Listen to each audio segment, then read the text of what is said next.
Vous êtes toujours en recherche de nouveaux animés? Bah écoutez, on va vous faire une nouvelle liste de 5 animés à voir ou à juste survoler pour voir si ça peut vous intéresser. En tout cas, on va commencer tout de suite avec Monster Girl Doctor. Comme son nom l'indique, c'est très simple, on ne peut pas faire plus simple comme titre, hein. C'est un docteur qui s'occupe des monstres. Donc jusque-là, tout est simple, hein. Donc il a une assistante qui est une Lamia qui est vraisemblablement amoureuse de lui. Et il va intervenir au cours de ces 12 épisodes pour aider les monstres dans une ville où les monstres et les humains arrivent à vivre en communauté, à le vivre ensemble. Ce serait tellement bien si c'était vrai.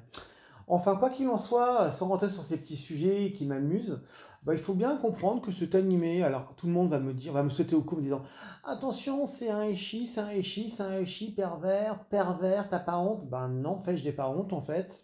Parce que c'est pas parce qu'un animé était chic, c'est un animé de merde.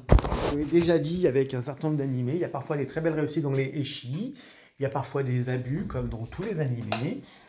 Donc oui, à partir de là, effectivement, c'est pas un animé pour toute la famille, c'est pas un animé pour tous les publics, mais bon, encore faut-il quand même un petit peu se calmer, parce que en vérité, qu'est-ce qui se passe? Euh, il y a des scènes sexuelles, soi-disant, sont représentées par des queues arrière de monstres, des ailes de harpies. Enfin bon, à un moment donné, on peut se calmer et arrêter de voir du sexe partout et de se dire que c'est chaud et interdit et que les enfants ont pas le droit de voir ça.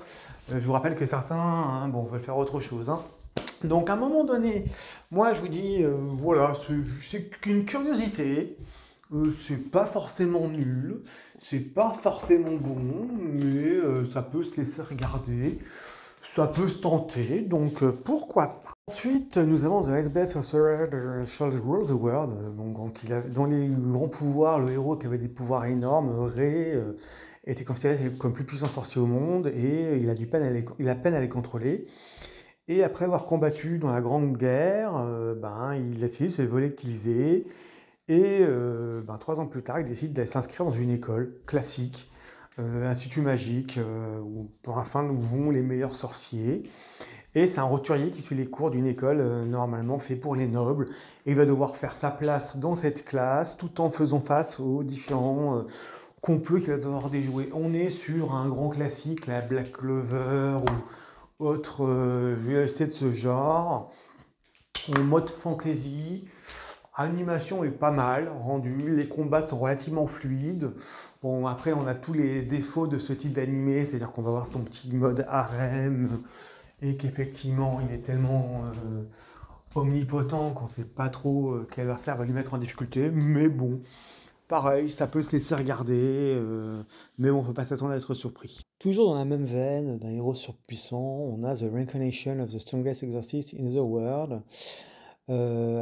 Donc même c'était un très bon exorciste, il se trouvait au port de la mort, parce qu'il a été trahi par les siens, et il décide d'être plus heureux dans la prochaine vie, et si ce n'est de cacher son pouvoir, devenir un peu plus calculateur et un peu plus rusé.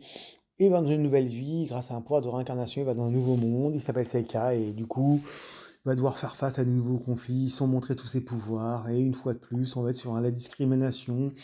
Une fois de plus, on va être sur ce type de modèle super cheaté, hyper Eshia, plutôt harem là que Eshi. Bon, là encore, bon, moi malheureusement, j'ai pas vraiment accroché, mais je pense que le problème, c'est que quand on a vu beaucoup d'animés, comme c'est mon cas, on devient beaucoup plus exigeant.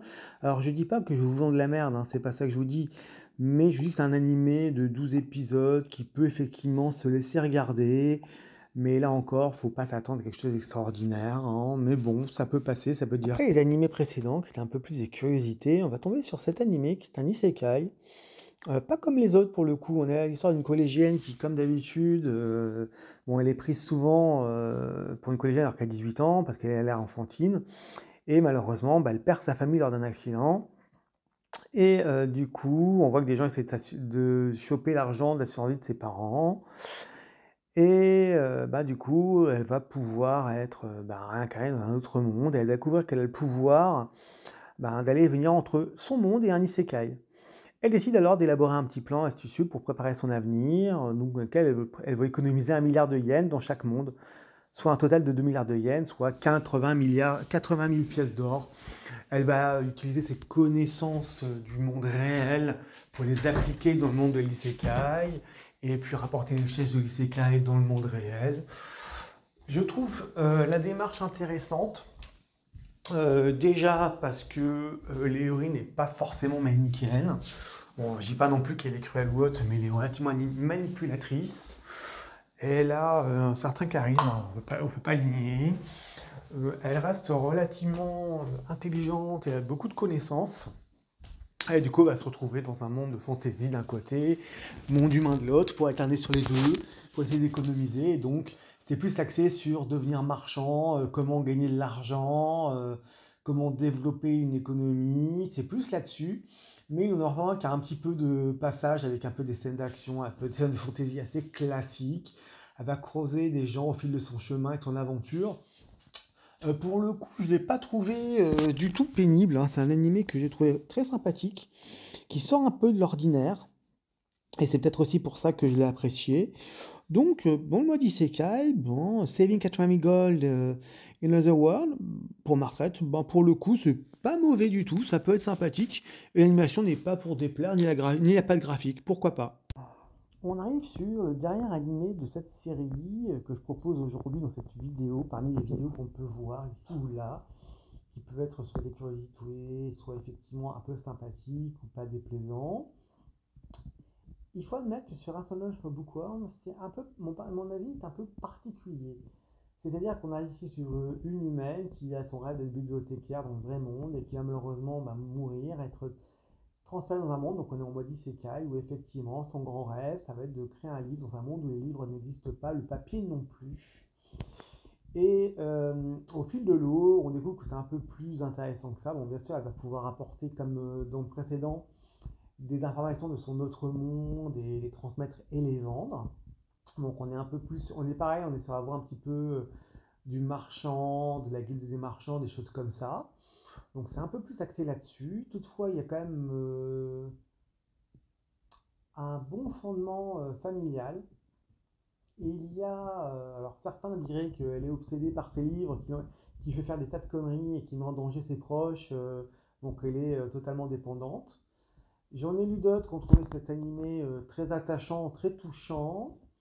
Il faut être très clair, hein, c'est un animé qui est très très très lent à démarrer. Là on est à 36 épisodes, donc j'ai vu 3 saisons, et oui, j'ai vu les 3 saisons, on attend la quatrième qui arrive en 2026 et qui devrait être normalement la dernière, voire la dernière, puisqu'en fait, voire l'avant-dernière peut-être, puisque le bouquin s'est terminé. Et en fait, c'est plus intéressant que ça. C'est-à-dire qu'il y a le côté, effectivement, je crée des livres, donc on a un petit côté avec un relais historique où elle nous explique la création des papiers, comment ça a eu lieu et comment on crée du papier. Donc c'est plus sur la culture générale. Il y a des bonnes références. Avec le côté un petit peu, je vais apprendre à marchander. Et à côté de ça, on va apprendre au fil des saisons, qui s'améliorent d'ailleurs. Il faut bien comprendre que la première saison est un peu lente, la deuxième est meilleure et la troisième est très bonne. On attend de voir la quatrième, qui si on reste sur une courbe ascendante comme celle-là, la quatrième saison devrait être très bonne. Donc c'est vrai que il se trouve qu'en plus elle souffre d'un mal terrible, où effectivement ça va entraîner un certain nombre de conséquences pour elle et ses proches. Donc certains diraient que c'est un petit peu froid, le monde est un peu froid, hein, parce qu'il y a des histoires d'orphelinat, d'adoption qui ne vont pas plaire à tout le monde.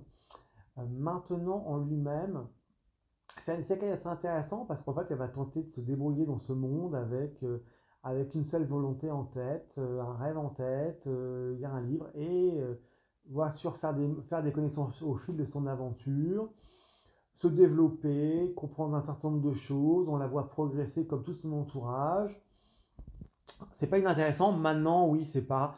Je vais pas dire qu'on est en mode free run et que c'est pour de l'élite, mais c'est vrai qu'on est sur un animé. Moi, je suis un gros bondeur de flow. C'est vrai que là-dessus, on n'est pas dessus, hein. On est plus sur un animé un peu plus tranche de vie, un peu plus classique, un peu plus terre à terre et sympathique. C'est assez calme, c'est assez apaisant. À vous de tenter la première saison, et comme je dis, c'est à partir de la deuxième que ça commence à démarrer. Maintenant, ne vous arrêtez pas la première, voyez la seconde, et puis là, peut-être qu'à partir de la seconde, Vous déciderez si vous passez voir la troisième ou pas. Donc je ne peux pas la déconseiller parce que c'est pas forcément nul. Je ne peux pas le recommander parce que c'est pas exceptionnel. Mais ça reste un animé qui reste assez bien fait. Et c'est un isekai qui sort un petit peu du lot, donc pas mal. Voilà, c'était une liste de 5 animés. N'hésitez pas à me dire si vous les avez déjà vus ou si vous allez les voir et lequel vous intéresse. Faire un petit retour sur ça.